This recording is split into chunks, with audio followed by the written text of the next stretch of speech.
ભરૂચના વાલિયાના કોંઢ ગામના નાળા પાસેથી મળેલ મહિલાનું ગળું કપાયેલા હાલતમાં મળી આવ્યું. મૃતદેહના કેસમાં મોટો ખુલાસો થયો છે. મહિલાની ઓળખ રુચિ અવસ્થી તરીકે થઈ હતી અને જે અંકલેશ્વરમાં રહેતી હતી, મૂળ લખનૌની હતી. તપાસ દરમિયાન પોલીસને જાણ થઈ કે રુચિની હત્યા કોઈ બીજાએ નહીં પરંતુ તેના જ પતિ રાજેન્દ્ર શ્રીવાસ્તવે કરી હતી. વારંવાર થતા ઘરના ઝઘડા બાદ રાજેન્દ્રએ તેની પત્નીનું ગળું કાપીને હત્યા કરી અને મૃતદેહને નાળામાં ફેંકી દીધો. પોલીસે આરોપીની ધરપકડ કરી અને તેની વિરુદ્ધ कायदेसर कार्यवाही हाथ धरी.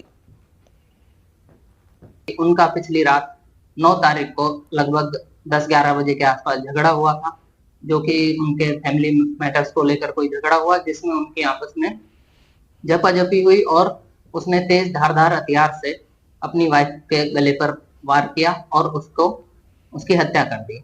उसके पश्चात वो उसकी लाश को लेकर के अपनी कार में डाल के और वालिया के कोंड और डोडवाड़ा गांव के सीमा के बीच में एक पुल के पास में पटक कर चले गए. पूछपरछ के आधार पर और कन्फेशन के आधार पर आरोपी को 8:15 पे अरेस्ट कर लिया है. નવસારીના વાંસદા તાલુકામાં દીપડાનો આતંક યથાવત છે. કપડવંજ ગામમાં એક ઘરમાં દીપડો ઘૂસ્યો હતો. 2 ઘરના 4 લોકો પર દીપડાએ હુમલો પણ કર્યો છે. દીપડો ઘરમાં હોવાથી વન વિભાગે રેસ્ક્યુની કામગીરી હાથ ધરી અને ટ્રંક્યુલર ગનથી દીપડાને બેભાન કરવાની કામગીરી હાથ ધરાઈ હતી. મોટી સંખ્યામાં ગામના લોકો પણ એ જોવા માટે ઉમટી પડ્યા. વલસાડ જિલ્લામાંથી પસાર થતા અમદાવાદ મુંબઈ નેશનલ હાઈવેની હાલત અત્યંત ખરાબ છે. પ્રથમ વરસાદથી હાઈવે ધોવાઈ ગયો છે અને હાઈવે પર મસમોટા ખાડા પડ્યા છે અને આથી રોજિંદા પસાર થતા વાહન ચાલકો પરેશાન થાય છે. નેશનલ હાઈવે ઓથોરિટી અને સંબંધિત એજન્સીને અનેક વખત રજૂઆત કરવા છતાં ખાડાઓને પૂરવામાં નથી આવતા અને આખરે વાપી ટ્રાન્સપોર્ટ એસોસિએશન દ્વારા આ મામલે વાપી નજીક બગવાડા ટોલ નાકા પર એક વિરોધ પ્રદર્શન કરાયું અને રોડ નહીં તો ટેક્સ નહીંના નારા સાથે ટ્રાન્સપોર્ટર ટોલ નાકા પર ઉગ્ર વિરોધ કરતા નજરે પડ્યા. વાપી નજીક આવેલા આ બગવાડા ટોલ નાકા પરથી રોજના નાના મોટા હજારો વાહનો અવરજવર કરે છે. રોજિંદા લાખો રૂપિયાનો ટેક્સ પણ વસૂલવામાં આવે છે અને દર વર્ષે હાઈવે પર આવા ખાડા પડી જાય છે. પરિણામે અહીંથી પસાર થતા વાહન ચાલકોએ મુશ્કેલી વેઠવી પડે છે. માંગી છે કે રોડ જ્યાં સુધી બરોબર ન થાય ત્યાંથી ટોલ આ લોકોએ બંધ કરી નાખવો જોઈએ, કારણ કે લાસ્ટ 6 મહિનાની અંદર આ લોકોએ 50% ટોલનો વધારો કર્યો છે. એ બી બહુ બધો વધારો છે. એની જગ્યાએ સામે જે એ લોકોએ સુવિધાઓ આપવી જોઈએ એ સુવિધાના નામે મીંડું છે. અહીંયા ટોલ નાકાઓ પર રોજના 10,000 સાધન વાહન જતા હોય. આમના ટોલ નાકાના વ્યવસાય પોતાના વ્યવસાય ગણી અને આમ નાગરિકને જે સુવિધા આપવી જોઈએ નથી આપતા. અમારો ડીઝલનો ખૂબ નુકસાન થાય છે ને કોઈ પણ સુવિધા નામે આ ટોલ નાકું આપી નથી શકતું. જે સરકારના માન્ય કરેલા છે તે સદંતર નિષ્ફળ છે અને આને તરત અમલમાં થાય એવું અમારું એસોસિએશન અમારા સભ્યો વિચારી રહ્યા. રોડ કન્ડિશન સુધારવા બાબતે આવેદનપત્ર આજરોજ આપવામાં આવ્યું છે, તો એના માટે અમારા તરફથી પૂરા પ્રયત્નો ઓલરેડી શરૂ છે. યાત્રાધામ દ્વારકામાં લારી ગલ્લા ધારકોના આંદોલને નવો રંગ પકડ્યો છે. 150થી 200 નાના વેપારીઓએ કોંગ્રેસ સામે મોરચો ખોલ્યો છે અને મટકી ચોક ખાતે વેપારીઓએ કોંગ્રેસના વિરોધમાં રેલી કાઢી અને કોંગ્રેસ હાય હાયના નારા લગાવ્યા. કોંગ્રેસ નેતાઓના પુતળા સાથે વિરોધ પ્રદર્શન કર્યું. વેપારીઓનું કહેવું છે કે તેમનું આંદોલન ઘણા સમયથી ચાલતું આવે છે. કોંગ્રેસના નેતાઓએ અમને ગેરમાર્ગે દોર્યા અને કોંગ્રેસ નેતાઓએ અમને ન્યાય અપાવવાનું કહ્યું હતું, પરંતુ નેતાઓ આંદોલનને અધૂરું મૂકીને જતા રહ્યા અને હાલ લારી ગલ્લા ધારકોએ વૈકલ્પિક વ્યવસ્થા કરવા પ્રશાસન પાસે માંગ કરી છે. ઊંધા માર્ગે ચડાવ્યા કોંગ્રેસ વાળાઓએ કે અમે તમારું નિવારણ લઈ આવશું ને અમે તમને જગા દેવડાવશું. અમે એના વાતોમાં આવી ગયા ને અમે આ પગલું ઉતાર્યું ને અમને અધવચારે મૂકીને એ લોકો વ્યા ગયા છે. હવે અમને સરકારશ્રીને એટલી અમારી વિનંતી છે કે અમને બધાને યોગ્ય જગા દઈ દે ને અમારો રોજી રોટલો હાલે. ભાવનગરમાં એક તરફ ડિસેમ્બરથી 100 ઈ બસ શરૂ કરવાની જાહેરાત થઈ રહી છે અને ત્યારે બીજી તરફ અત્યારની સિટી બસ સેવા છેલ્લા 1 મહિનાથી સંપૂર્ણ રીતે બંધ છે. શરૂઆતમાં 8 રૂટ સાથે શરૂ કરાયેલી સેવા એજન્સી મહાનગરપાલિકા વચ્ચેની રકઝકના કારણે બંધ છે. રોજિંદા મુસાફરી કરતા લોકો ઊંચા ભાડા આપી ખાનગી વાહનોમાં મુસાફરી કરવા માટે મજબૂર છે. તો જો કે ઈ બસ માટે ડેપોની 70% કામગીરી પૂર્ણ હોવાના દાવા કરવામાં આવી રહ્યા છે અને ત્યારે હવે લોકોને ક્યારે સેવા મળશે તે જેવું રહ્યું. સિટી બસની વ્યવસ્થા 0 છે, તો દુઃખ સાથે કહેવું પડે કે સિટીની અંદર પ્રાથમિક સિટી વ્યવસ્થા જો કરવામાં આવે તો નગરજનોને જે મસ્ત મોટા ભાડા ભરવા પડે છે એમાંથી મુક્ત થાય. ખરેખર મોટી મોટી વાતો કરવામાં આવે છે પરંતુ કામ કરવામાં આવતું નથી. એક ખૂબ જ ગંભીર બાબત છે. આશરે 100 બસ ભાવનગરના રોડ રસ્તા ઉપર ફરે અને લોકોને હરવા ફરવા માટે અને પોતાના રોજિંદા કામ માટે થઈને સિટી બસનો ઉપયોગ કરી શકે એના માટે થઈને એલોટમેન્ટ થયેલું છે. હાલ જે ઈ બસનું બસ સ્ટેશન છે ટોપ 3 પાસે એ લગભગ પૂર્ણતાના આરે છે. લગભગ 70% જેવું કામ પૂર્ણ થયું છે. અમે આશા રાખીએ છીએ કે સપ્ટેમ્બર એન્ડ અને ઓક્ટોબરની શુભારંભે આપણે શરૂઆતના દિવસોમાં લગભગ 50 બસ મળે એના માટેના રૂટ નિયત કરવામાં આવ્યા છે.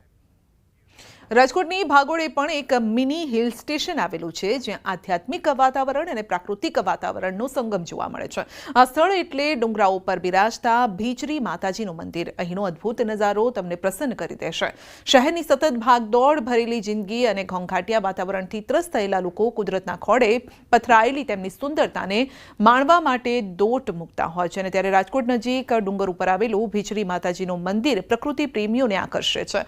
શહેરના પ્રદ્યુમન પાર્ક ઝૂથી ભીચરી માતાજીના મંદિર સુધી જવાની સફર શરૂ થતી હોય છે.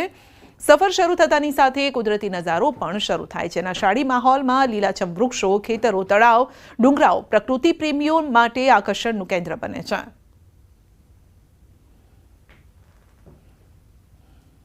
રાજકોટમાં આ મધ્યમાં જે વાતાવરણ છે એની વચ્ચે વચ્ચે ડુંગર ઉપર જે ભીચરી માતાજીનું મંદિર સ્થાપિત છે, બહુ સુંદર અને આધ્યાત્મિક એવું વાતાવરણ છે.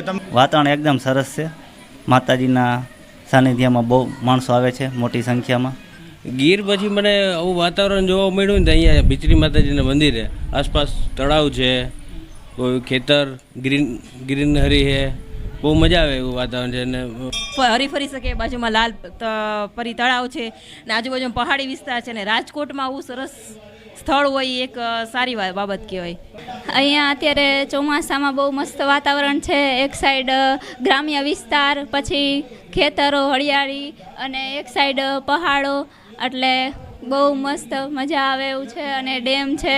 ચોમાસું આવતાની સાથે જ પ્રકૃતિ છે તે સોળે કળાએ ખીલી જતી હોય છે. ત્યારે રાજકોટના ભીચરી મંદિર ખાતે પણ આસપાસમાં અદ્ભુત દ્રશ્યો જોવા મળી રહ્યા છે. એક તરફ જે છે એ લાલપરી તળાવ જોવા મળી રહ્યું છે. ખાસ કરીને આ દ્રશ્યો છે તે લોકોને જે છે એ ખાસ કરીને વધુ આકર્ષતા હોય છે. જે આ નજીકનું આ ભીચરી માતાજીનું સ્થળ કે જે રાજકોટની ભાગોળે આવેલું છે તે જે છે એ ગિરનારની યાદ અપાવે છે કે એક પ્રાકૃતિક વાતાવરણમાં જે લોકો જે પ્રાકૃતિક વાતાવરણમાં ફરવા ઈચ્છતા હોય છે તે વાતાવરણ જોવા મળતું હોય છે. ને એટલા માટે અહીંયા દિવસ દરમિયાન અનેક લોકો છે ખાસ ચોમાસામાં પણ મોટી સંખ્યામાં લોકો અહીંયા આવતા હોય છે.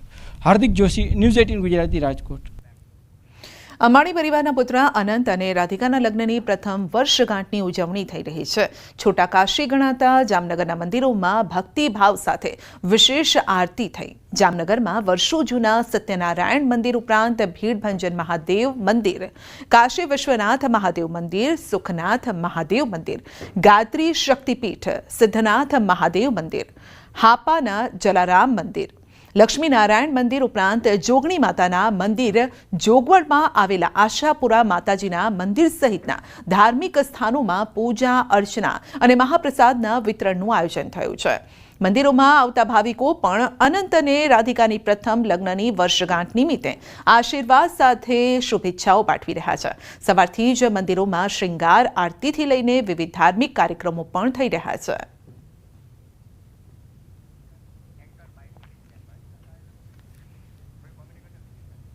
તો વિશેષ પૂજા અર્ચના મહાપ્રસાદનું આયોજન કરવામાં આવ્યું છે. અનંત અને રાધિકાના લગ્નની પ્રથમ વર્ષગાંઠ છે તો આ નિમિત્તે પ્રાર્થના આ સાથે પૂજા કરવામાં આવી રહી છે.